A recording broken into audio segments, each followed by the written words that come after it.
Alright, in this video I'm going to give you some techniques to sketch the graph of a function f prime given a function f. In other words, sketch the graph of the derivative function given the graph of the function. Alright, so again note that the derivative function f prime at x, that is giving you the slope of the tangent line to f at x. So if I choose this point here at the point -2, 6, it looks like the tangent line has a slope of 0 at that point.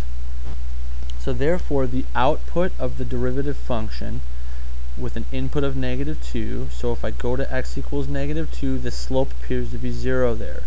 So that means the point -2, 0 should be on the graph of the derivative function. Now look at another point at 0.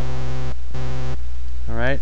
If I estimate the tangent line of the curve at 0, and it might help you to see this move to another location, it looks like it's about maybe even -3. And if I were to extend this,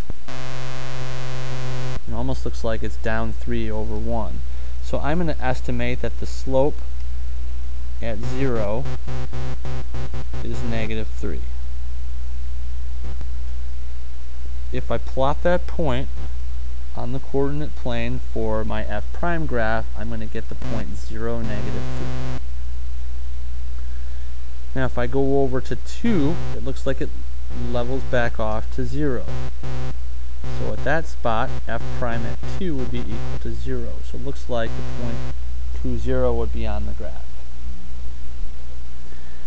Now, you're going to have to ask yourself what happens as I get beyond x equals 2, and if I get to the left of x equals -2. And what you're hopefully saying to yourself is that the slope becomes positive, and as x gets large, it becomes more and more positive. Okay, so it certainly looks like the middle part of the graph, the derivative does this, but then as we go beyond 2, it looks like the slopes get larger and larger, and so the graph appears to be something like this. And same with the other side. Okay, these slopes, okay, that's positive, that's even more positive, that's even more positive still, and so on and so forth. So it looks like a good sketch of the derivative graph would be a parabola of some sort. Alright, so I hope this was helpful in getting you to sketch the graph of a derivative function, and I'm sure we'll have a lot more to talk about tomorrow.